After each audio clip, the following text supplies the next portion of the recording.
Alliance nouvelle, il a déclaré la première ancienne. Or, ce qui est ancien, ce qui a vieilli est près de disparaître. Alléluia. Amen. Gloire à notre Seigneur.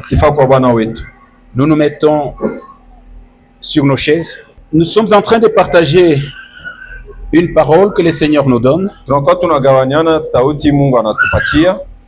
La parole que nous sommes en train de partager, c'est concernant le nom.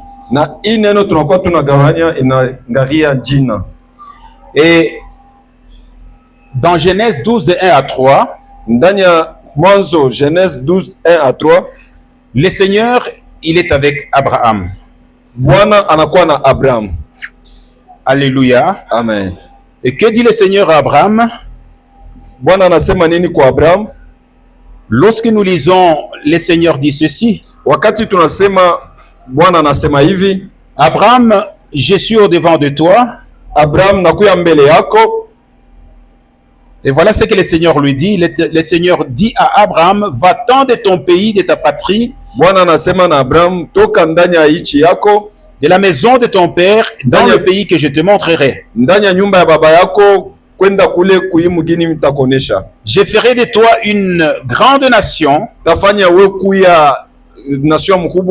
Je te bénirai, je rendrai ton nom grand. Et tu seras une source de bénédiction. Il dit à Abraham, je rendrai ton nom grand. Et nous disons, seul le Seigneur, il est capable de nous élever. Et c'est même son but à lui. Par la foi, nous sommes déjà élevés. Et vous savez, moi personnellement, j'ai toujours béni le Seigneur parce que il l'a déjà fait. Il est dit, ceux qu'il a connus d'avance, il les a appelés. Ceux qu'il a appelés les a justifiés. Et ceux qu'il a justifiés, il les a glorifiés. Il les a glorifiés. Ok. Alors, ça veut dire que nous sommes glorifiés par la réception du Saint-Esprit. Parce que la parole de Dieu déclare que celui qui est en vous, il est plus grand que celui qui est dans le monde. Qui est dans le monde, c'est Satan qui règne dans le monde. Et la parole de Dieu déclare ceci. Le Seigneur Jésus-Christ, il nous a délivrés de la puissance des ténèbres.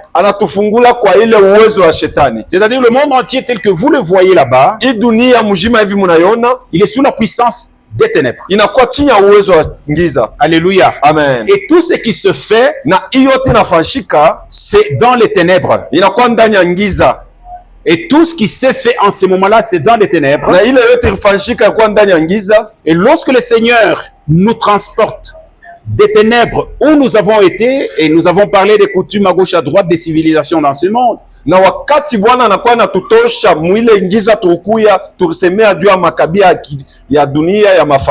nous a transportés dans son royaume à lui. Et vous voyez qu'il y a un changement.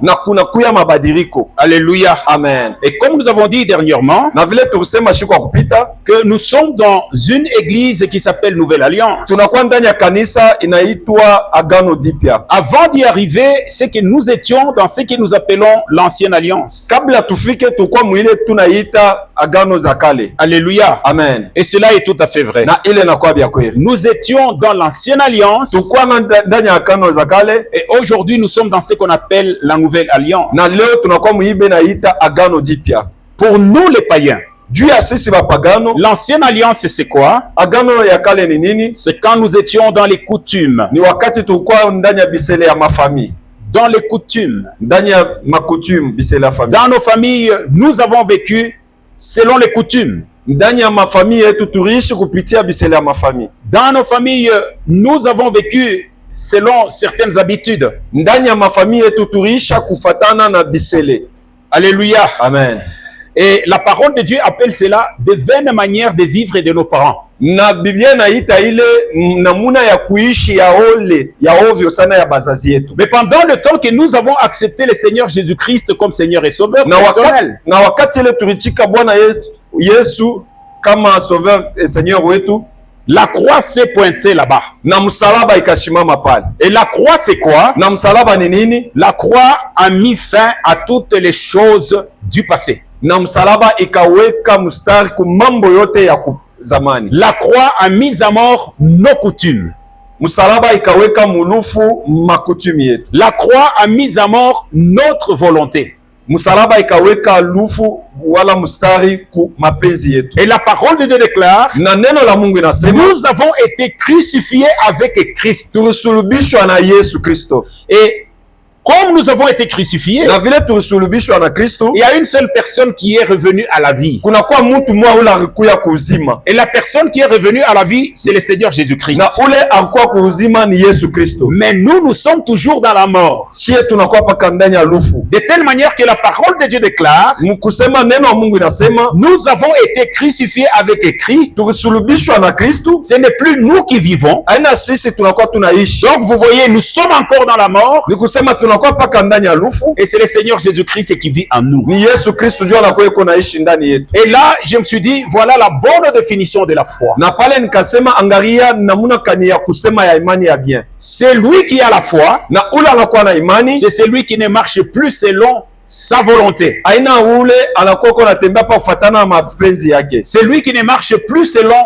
les coutumes. Aina ule anakuwa natembea kufuatana tena na makutume. C'est celui qui est déjà mort à lui-même. Ni ule ashakufa kupitia yeye moya. C'est pourquoi le Seigneur avait dit ceci. Ndio kwa maana Yesu anasema hivi, celui qui veut me suivre, wala anapenda unifuata, il doit renoncer à sa vie. Anapasha kujikatala. Il doit porter sa croix. Anapasha beba msalaba yake. Alléluia. Amen. Lorsque tu as porté ta croix, wakati unabeba msalaba yako, ça veut dire que ce n'est plus toi qui vis. Ni kusema ina wewe kunaishi tena. Maintenant nous sommes en train de mener une vie, sasa tunakuwa tunaishi la vie de Christ. Inakuwa maisha ya Yesu. Alléluia. Amen. Alors 1 Samuel 10 de 5 à 6 déclare ceci. 1 Samuel 10 de 5 à 6 déclare ceci. Samuel était avec Élie. Samuel akuwa na Eli. Et vous connaissez bien l'histoire de Samuel. Et lorsqu'il a grandi, lorsqu'il a été mature, wakati akomea, eh bien Dieu lui a présenté un homme qu'on appelle Saül. Mungu akamonesha ule muntu banaita Saül, le roi qui devait diriger le peuple d'Israël. Huyu mfalme anapasha kuendelesha taifa ya Israeli mbele. Et c'est Samuel qui a oint ce type-là. Ni Samuel ule arupakala mafuta huyu bwana. Et il lui a dit ceci. Na akamwambia hivi. Nous sommes dans 1 Samuel 10 de 5 à 6. Tunakuwa 1 Samuel 10 de 5 à 6. Va dans telle ville. Uende ndani ya nchi. Lorsqu'il a commencé à aller dans la ville qui lui a été indiquée par Samuel, wakati akaanza kwenda ndani ya mji ile Samuel arumonesha, Samuel lui avait dit que tu vas rencontrer des prophètes. Samuel akamwambia utakutana na banabii, des gens en train de prophétiser, wale watu watakuwa na tabiri, et toi tu vas prophétiser avec eux. Na wewe utatabiri pamoja nabo. L'esprit va te saisir, na Roho Mtakatifu itakubamba, l'esprit de Dieu va te saisir, Roho ya Mungu itakubamba, tu deviendras un autre homme, utabadilishwa mtu mwingine, un homme nouveau, utakuwa mtu mpya. Et c'est comme nous l'avons dit hier, ni vile tulisema jana, quand nous avons bénéficier d'une certaine délivrance, il y a toujours un changement. Kama tunapata ufungulivu fulani, kunakuwa paka mabadiliko. Quand il reçoit le Saint-Esprit, kama unapokea Roho Mtakatifu, il devient un autre homme. Anabadilika mtu mwingine. Maintenant comprenez très bien. Musikilize hivi. Nous également, pia, nous qui avons accepté Jésus-Christ comme Seigneur et Sauveur, Yesu Kristo kama Seigneur na Sauveur wetu, nous sommes passés de l'ancienne nature à la nouvelle nature. Tutoka kuumbwa zamani kuya sasa. par la réception du Saint-Esprit. kupitia kupokea kwa Roho Mtakatifu. Le Saint-Esprit qui est venu à nous Na Roho Mtakatifu wa ndani yetu nous a donné une nouvelle nature. akatupatia umbo ya sasa. Il y a des choses que nous étions capables de faire avant de venir à Jésus. Kuna kwa mambo ile tuliweza kufanya kabla tukue kwa Yesu. Mais avec le Saint-Esprit, Na Roho Mtakatifu, si vous avez le Saint-Esprit en vous, kama mnakuwa na Roho Mtakatifu ndani yenu, vous allez constater que les goûts vont changer. mtaona kusema mania itabadilika. Vous allez constater que votre vie va changer. Mtaona maisha yenu itabadilika. Des choses que vous aviez considérées pendant le temps que vous n'aviez pas Christ. Bile vitu vyote mkuona wakati mkuwa bila Yesu. Et la parole de Dieu dit, eh ben, c'est devenu des vomissures. Na neno la Mungu nasema ile yote inakuwa kama bitapikio. Il y a la différence entre les croyants et les païens. Kuna kuya chanisho kuya bale abamini na Et les païens. na bapayen. Alléluia. Amen. Les païens n'ont pas l'esprit. Bapayen abana na roho ya Mungu. Ils n'ont pas l'esprit de Dieu. Abana na roho ya Mungu. Mais les croyants véritables, ils ont reçu l'esprit de Dieu. Bale bariamini baripokea roho ya Mungu Et la nature a changé. na umbo ibadirika. La présence de l'esprit de Dieu en nous, Na presence ya Roho Mtakatifu ndani yetu c'est ce qui fait que notre nature change. inafanya ke umbo yetu ibadirishe. Nous savons d'où nous venons. Tunajua kule tunatokea. Nous étions capables de faire des choses et des choses. Tuweza kufanya bintu na bintu. Mais aujourd'hui, nous ne faisons plus ces choses Na leo hatuwezi kufanya yale maneno parce que le Saint-Esprit en nous juu Roho Mtakatifu inakuwa ndani yetu. a semé une autre nature. Inatupatia umbo ingine. Il y a une sémence. Kuna kuya mbegu. Alléluia. Amen. Et ce que nous sommes devenus aujourd'hui, Na hii tunakuya leo des nouvelles créatures, umbo mpya. nous sommes des hommes et des femmes qui font peur à Satan. Tunakuwa wanawake na wanaume, tunakuwa tuwatetemesha shetani. Nous sommes des hommes et des femmes qui font peur aux sorciers. Tunakuwa wandugu wanakuwa wanatetemesha shetani. Alléluia. Amen. Et le Saint-Esprit nous connaît. Na Roho Mtakatifu inatufahamu. Les autres ne sont pas connus. Bengine bayue. Vous savez, à un moment donné, nous sommes en train de lire dans la parole de Dieu, dans Acte 19, de 13 à 15. Tunakuwa tunasoma wakati mwa ndani ya kitabu ya Mungu. Il y a certaines personnes qui n'avaient pas cru, Ku wengine watu hawakuamini, mais qui cherchaient à chasser des démons. wapenda kufukusha demona, On les appelle des exorcistes. banabaita babantu vile. Bale beko nafukusha mashetani. Bale bena fukusha mashetani. Ils ont vu ce que Paul faisait. Bariona ile Paulo akazafanya. Alléluia. Amen. Et ils ont voulu faire aussi la même chose. Baripenda kufanya paka vile sa Paul. Mais attention, parce que Paul avait le Saint-Esprit, Ukebange juu Paulo akuwa na Roho mais Mtakatifu. eux n'avaient pas le Saint-Esprit. Kwa lakini bo bale bafukusha mandemona bakuwe na Roho Mtakatifu. Et quand ils ont essayé, ils ont eu des problèmes. Na wakati waripima waripata magumu kabisa. Les esprits malins ont parlé. Na pepo mchafu ikasema. Les esprits malins ont dit ceci. Na pepo mchafu ikasema, Paul, nous les connaissons. Paulo tunamfahamu. Jésus, nous les connaissons. Yesu tunamfahamu. Mais vous, qui êtes-vous? Kwa lakini sasa mweye mnakuwa C'est banamu. lui qui a une nouvelle nature. Ule anakuwa na umbo mpya, Même le Satan les connaît. hata shetani anamfahamu. Le Satan ne peut pas s'approcher d'eux. Shetani hawezi kumchofea. Paul était un homme dangereux pour le monde des ténèbres.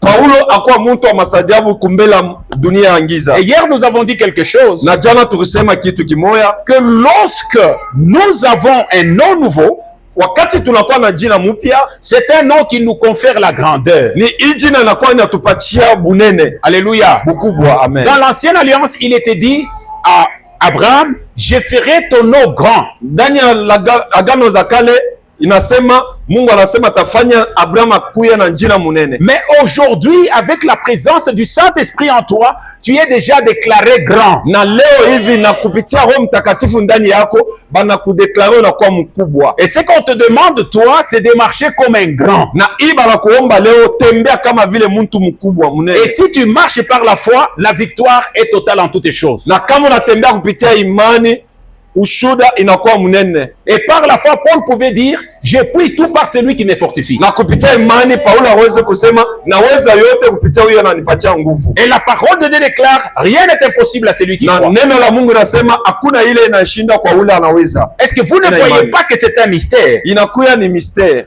Toi, tu es plus grand que le diable. Wewe unakuwa wa nguvu sana kupita shetani. Tu es plus grand que les démons. Wewe unakuwa nguvu kupita Tu mandemoni. es plus grand que les sorciers. Wewe unakuwa nguvu kupita ba sorciers. Est-ce que vous ne voyez pas ce qui se passe? Amona ile nafashika pale. Aujourd'hui, nous sommes en train de ramener les gens à Christ. Leo tutakuwa tunapeleka watu ku Kristo. Le diable ne peut pas nous laisser tranquilles. Shetani hawezi kutuacha bure. Il a essayé de nous avoir. Akupima kutupima. Il ne peut pas nous avoir Asitatuweza parce que nous sommes plus grands que lui. tunakuwa ba nguvu kumupita. Les sorciers ont essayé. Walojo wapima Et ils ont déjà essayé, même si toi tu ne sais pas le voir. bacha kupima hata kama wao yaone. Mais parce que nous sommes des grands aujourd'hui, Juu tunakuwa bantu ba nguvu par le Saint-Esprit, kupitia Roho Mtakatifu, vous êtes capables de faire ce que Christ faisait. munaweza kufanya ile Kristo akaanza kufanya. Il y a une parole qui me touche, moi. Kuna kuya neno mwana nigusha Jésus, sana. avant de monter au ciel, il a dit ceci à ses disciples. Yesu kabla pande mbingu anasema hivi na wanafunzi Moi, wake. je m'en vais. Mimi napanda, Vous m'avez vu faire des choses, munanyona kufanya maneno ya des kuachana. miracles, des prodiges et de grandes choses. Mamijiza na bintu ya kuachana. Parce que je m'en vais, Juu miku naenda, ce que je fais, ile miku nafanya. vous le ferez aussi. Na mwe Vous mtayafanya ferez pia. même plus, Mutaifanya tena kupita. parce que je m'en vais. Juu miku naenda. Maintenant, je me pose la question. Mina yuswali. Il est déjà parti, oui ou non? Asha kwenda wala pana. Il est sur le trône, oui ou non? Eko pakicha enzi wala Si nous pana. disons il est sur le trône aujourd'hui, il est déjà parti parce qu'il est monté au ciel. Kama tunasema eko pakicha enzi juu asha kwenda mbingu, C'est-à-dire aujourd'hui, ni kusema leo nous sommes capables de faire des choses qui étonnent le monde. tunaweza kufanya maneno inakuwa na shangaisha dunia Rien que par la foi. kupitia tu njia ya imani. Il est dit, tout ce qui est né de Dieu triomphe du monde. Anasema ili inazalikwa kwa Mungu inaweza ndani ya Et dunia, la victoire qui triomphe du monde, c'est notre foi. na inakuwa inawina ndani ya dunia ni imani yetu. Nous sommes plus que tous les hommes du monde. Tunapita hata kupita watu wote wa dunia. Alléluia. Amen. Parce que le monde entier est dans les ténèbres. Juu dunia mzima inakuya ndani ya ngiza, Mais nous qui croyons, nous sommes dans la lumière. na sisi tunamii tunakuwa ndani ya huu Ceux qui sont dans la nouvelle alliance, ils sont dans la lumière. bale wanakuwa ndani ya gano mpya, banakuwa ndani ya huu nuru, Et la lumière, c'est Christ. na nuru ni Yesu Kristo. Alléluia. Amen. Nous avons changé de paternité. Tunesha kubadilisha bubaba, Ah, très bien.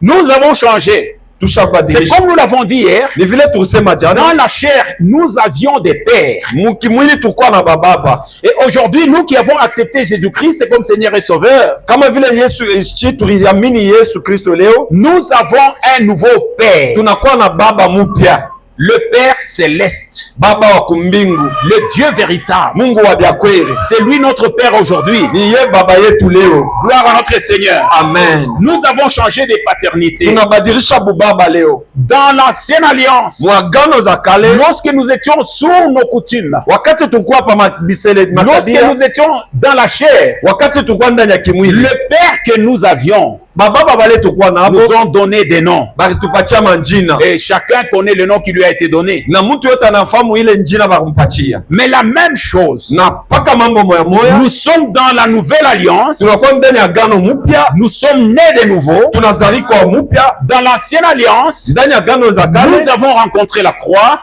tulionana na msalaba, Et l'ancien nom là, na ile njina zamani il a été mis en mort par la croix. baliweka mulufu kupitia msalaba. Vous savez, la croix, c'est quoi? C'est que les choses anciennes sont passées, toutes les choses sont devenues nouvelles. Msalaba ni kusema nini? Mambo yote ya zamani inapita kwa, lakini maneno yote ya sasa inakuwa ya sasa. L'ancien nom là, Ile njina zamani il est allé dans la mort avec Christ. iliingia ndani ya lufu pamoja na Yesu. Est-ce que vous avez compris? Mnaelewa ile? Tout ce que nous étions là, Hiyo yote tukuya c'est allé dans la mort avec Christ. inaingia ndani ya lufu pamoja na Yesu. Nous avons été crucifiés avec Christ. Tusulubishwa pamoja na Kristo. C'est pourquoi la parole de Dieu déclare, Ndio kwa maana neno la Mungu inasema aujourd'hui, leo nous portons la mort de Christ. tunakuya na lufu ya Yesu ndani yetu. Amen. Amen. Et ça, c'est un trésor. La mort dans des vases de terre, la mort de Christ. Inakuya ya maana sana ndani yetu, lufu ya Yesu. Maintenant, écoutez, je vais vous expliquer cela. Mimi napenda kumifasilia ile.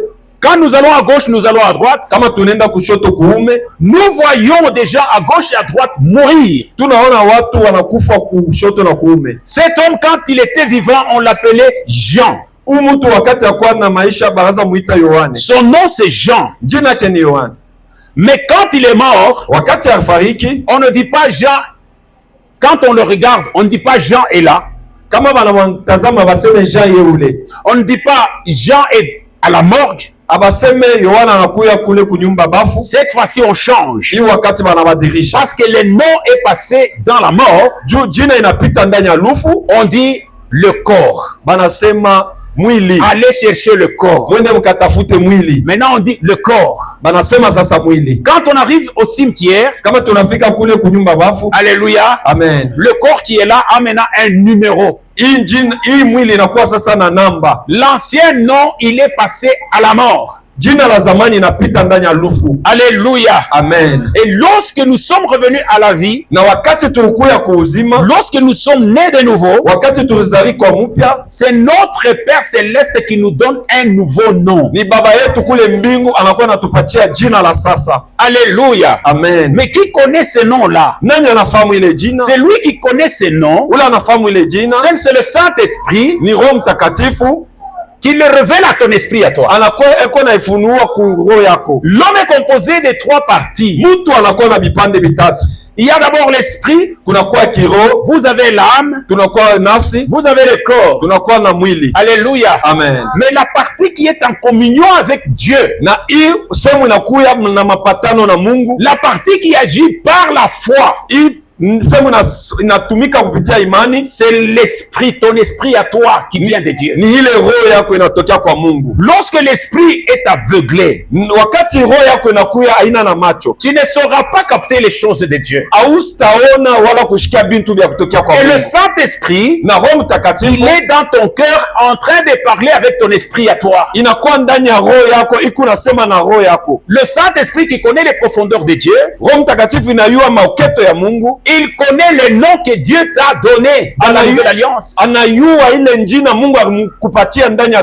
Alléluia. Amen. Mais l'âme, que fait l'âme? L'âme, c'est le raisonnement. Dans les choses de Dieu, on ne raisonne pas. Dans les choses de Dieu, nous laissons l'esprit croire. Nafsi ni nini? Nafsi ni mafikiri. Mumaneno ya Mungu atuwazake. Mumaneno ya Mungu tukuna imani. Le corps, lui, il sent. Il sent. Pour que je puisse vraiment savoir que je suis au niveau du corps, ce sont les sensations. Il sent. Mwili yo inakuwa iko nashikia, iko nashikia. Je vais vous dire quelque chose. Ninapenda uniambia maneno moya. Abraham était déjà vieux. Abraham akwasha kuzeka. Amen. Amen.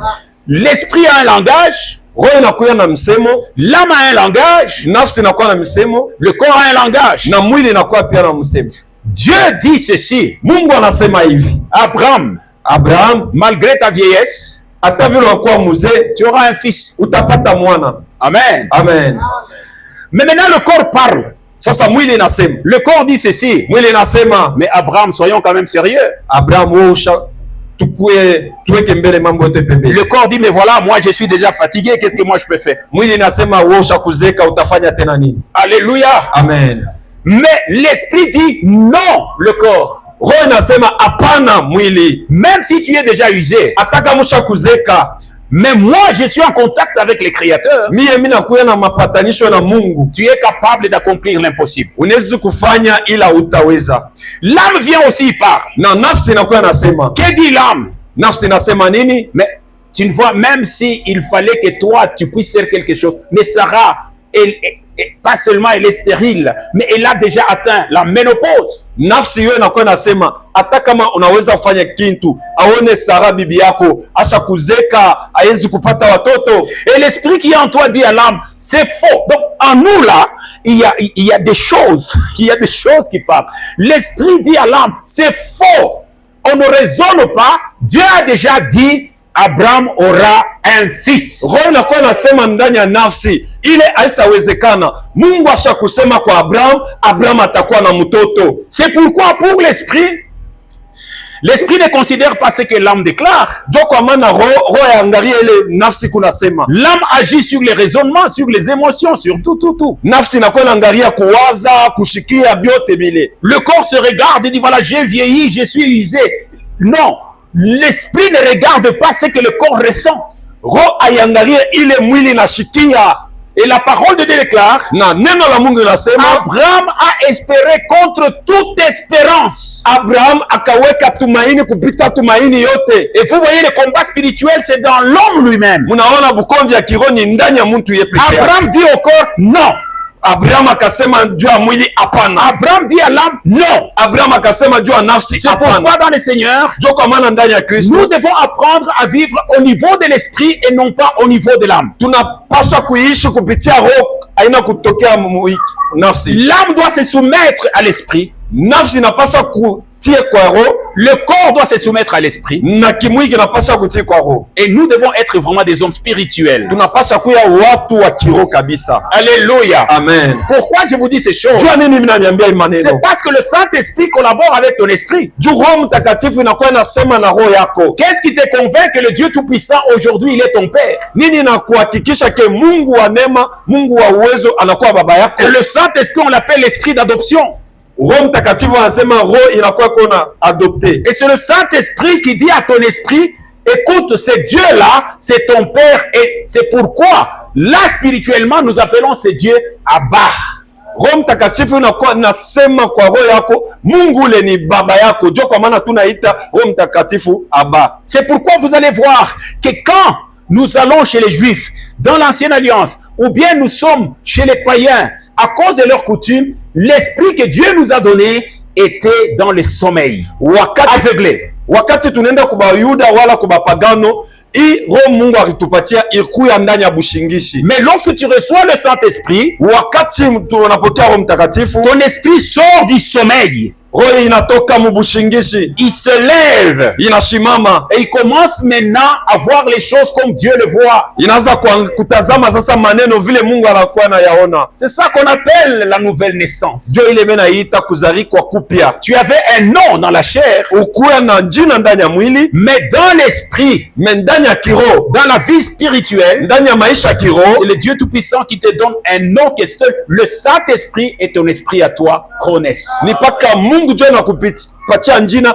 ile Roho Mtakatifu na roho yako peke yake na yua. Je voudrais bien qu'on nous lise Ésaïe 45 de 1 à 4. Ninapenda batusomeko Esaïe 45 de 1 à 4. Ésaïe 45 de 1 à 4. Esaïe 45 de 1 à 4. Que dit la parole de Dieu? Alléluia. Amen. Ésaïe 45 de 1 à 4. Est-ce qu'on ne peut pas nous lire ça quelque part? Esaïe 45 de 1 à 4, nous lisons la parole du Seigneur.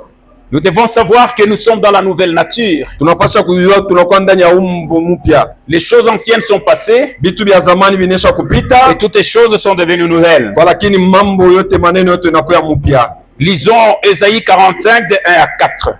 Esaïe 45 de 1 à 4. Et vous allez voir quelque chose que je voudrais bien vous dire actuellement. Et la deuxième personne va nous préparer Luc 16 de 19 à 20. Donc, qui est deux lecteurs. Et nous voulons bien 45 de 1 à 4. Amen. Ainsi parle l'Éternel à son oint. L'Éternel parle à son oint qui est Cyrus. Oui, à Cyrus. Il tient par la main pour terrasser les nations devant lui. Et pour lâcher la ceinture de roi. Pour lui ouvrir les portes afin qu'elles ne soient plus fermées.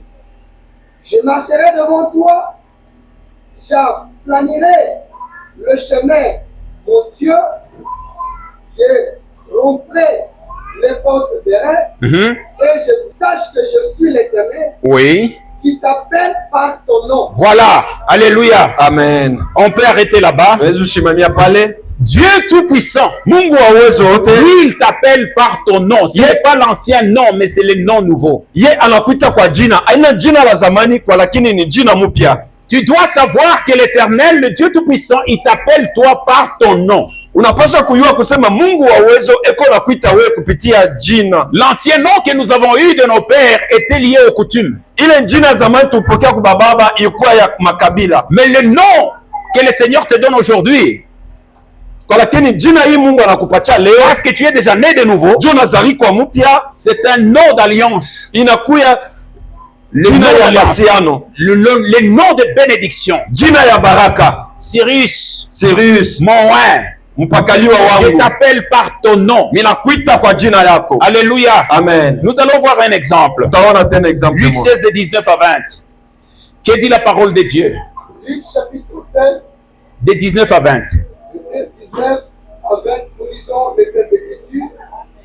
Il y avait un Il y avait un homme riche. Il était vêtu de pourpre et de fin lin. Et qui chaque jour menait joyeux et brillante vie. Un pauvre nommé Lazare était couché à sa porte, couvert de lisseurs. Amen. Vous avez compris? Il y avait un homme riche. On l'appelle un homme riche.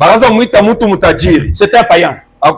Même s'il était pharisien, mais c'est un païen. On l'appelle un homme. Mais lorsque Dieu regarde ce pauvre qui est là,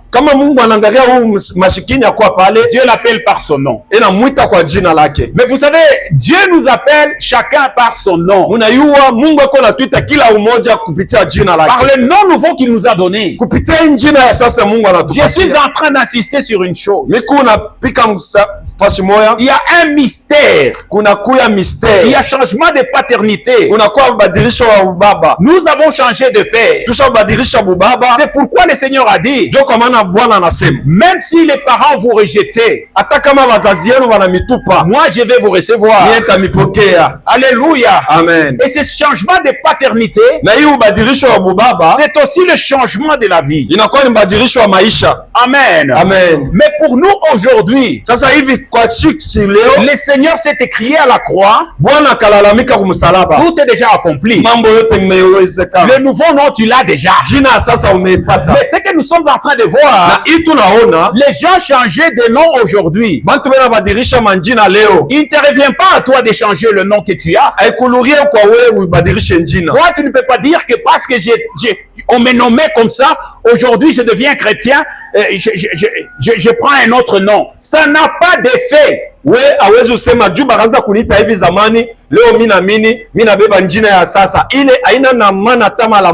véritable poison dans le Seigneur, c'est l'ignorance. Le diable n'a pas de problème. Les choses que toi tu ignores, que toi tu ne connais pas, constituent la porte d'entrée du diable. C'est pourquoi nous devons faire de sorte que la parole de Dieu, la parole véritable, abonde dans notre église.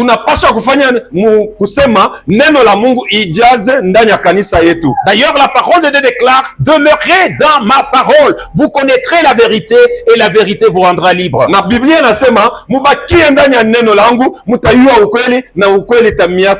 Tu peux prier du matin au soir, mais si tu es dans l'ignorance de la parole de Dieu, tu n'as rien fait. Tu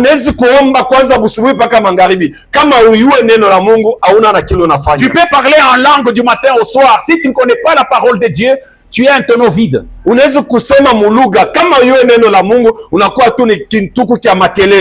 j'ai jeûné pendant 21 jours. Ça ne dit rien si tu ne connais pas la parole de Dieu. Et aujourd'hui, qu'est-ce nous dit la parole? C'est le Père Céleste qui te donne un nouveau nom. Comme les pères dans la chair nous ont donné un nom. Nous avons aussi un nouveau nom auquel sont attachées des bénédictions et des grandes bénédictions et les promesses de Dieu.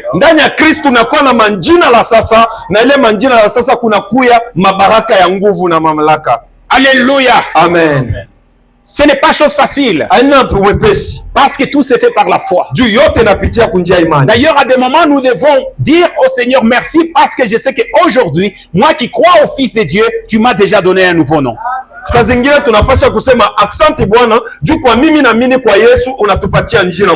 Mais pour que ce nouveau nom puisse manifester la vie de Dieu, il faut être un lutteur, il faut être un combattant. Et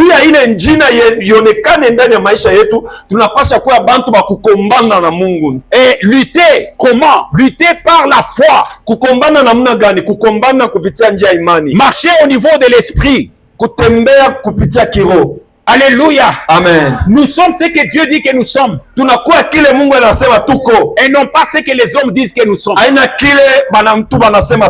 Mais pour marcher par la foi, il faut être un combattant. Il faut être un lutteur. Paul a dit, j'ai combattu le bon combat de la foi.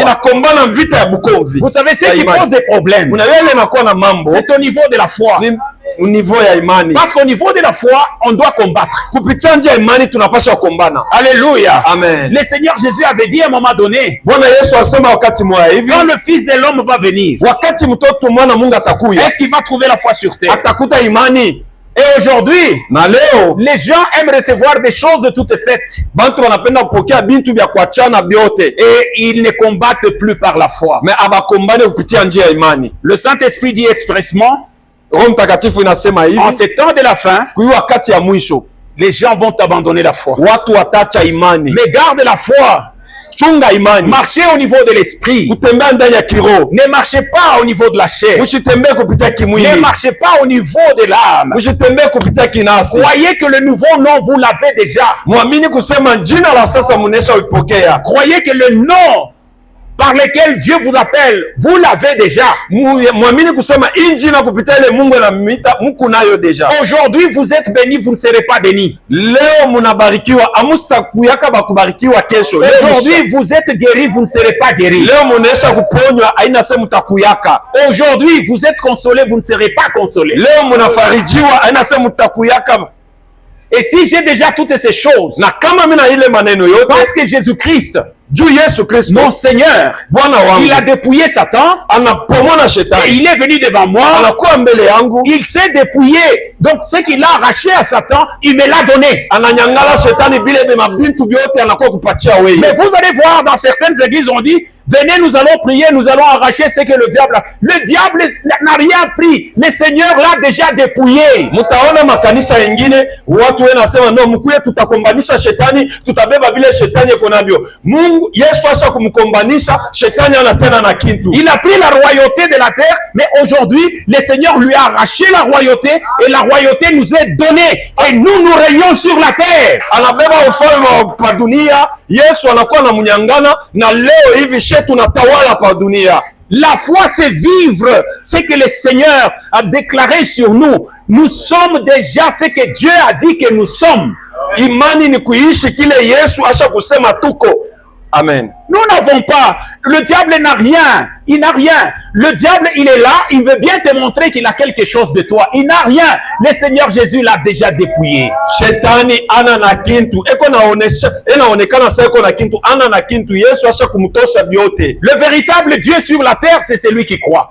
Mungu wa kweli pa dunia ni ule anaamini. Le véritable Dieu sur la terre, c'est celui qui est rempli du Saint-Esprit. Mungu wa kweli pa dunia ni ule anakuwa na Roho Mtakatifu. Ma sœur, mon frère, n'ayez pas peur. Nous marchons par la foi.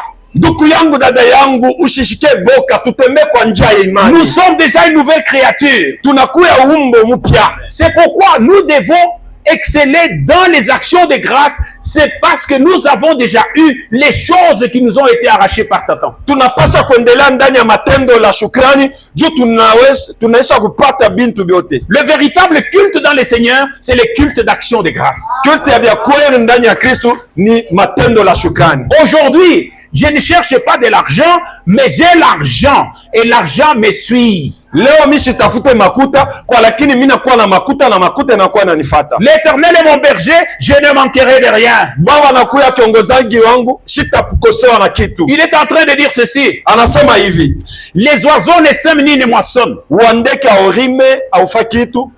Vous n'avez jamais vu un oiseau prendre une houe pour aller chercher comment cultiver, comment avoir à manger. L'oiseau vit. Amusa onaka ndeke anabeba mpanga, anabeba njemba, sasa nenda inatafuta vyakula. Ye ndeke kwa ishi. Et ce qui m'a touché, c'est que le Seigneur dit, c'est moi qui nourris cet oiseau-là. Na ile inanigusa sana, Mungu ako nasema, mie ndio mnakuwa mimi nawapatia chakula. Et le Seigneur ajoute, il dit, mais vous êtes plus que ces oiseaux. Na Bwana anaongeza nasema, mweye mnapita wale wa ndeke. Vous êtes des créatures merveilleuses. Mnakuwa umbo wa mastajabu. Comment est-ce que je vais prendre soin de l'oiseau qui n'est rien pour moi, et que vous, je vais vous abandonner? Écoutez, ne vous inquiétez pas pour votre vie. Vous avez besoin de quelque chose, venez dans la prière, parlez-moi.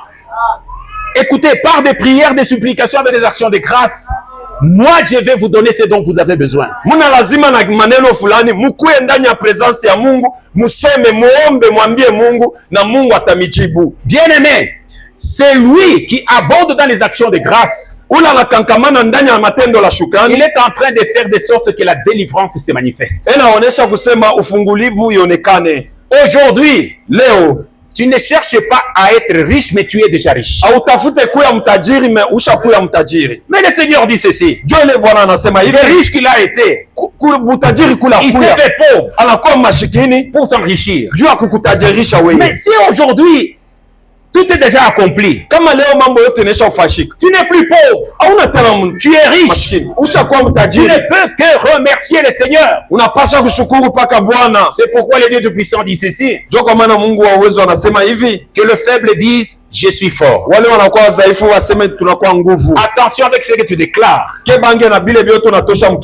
déjà changé de nom. L'œuvre, c'est Jésus-Christ qui l'a fait. Toi, tu ne feras rien pour avoir les bénédictions de Dieu. Tout est grâce. Et les grâces de Dieu font que les actions de grâce abondent là où nous sommes. C'est pourquoi aujourd'hui, nous allons prier. Tu vas seulement remercier le Seigneur parce qu'il t'a déjà donné beaucoup de choses. Tu n'as pas une simple vie, mais tu as la vie éternelle. Le corps que tu as, c'est un corps qui n'a pas de prix parce que c'est le temple, c'est un temple du roi. Est-ce que vous vous rendez compte? Vous pouvez changer des habits comme vous voulez, le Saint-Esprit ne viendra pas. Mais lui, il vous donne ce corps que vous avez, ce corps qui doit être sanctifié. C'est un temple royal. Mais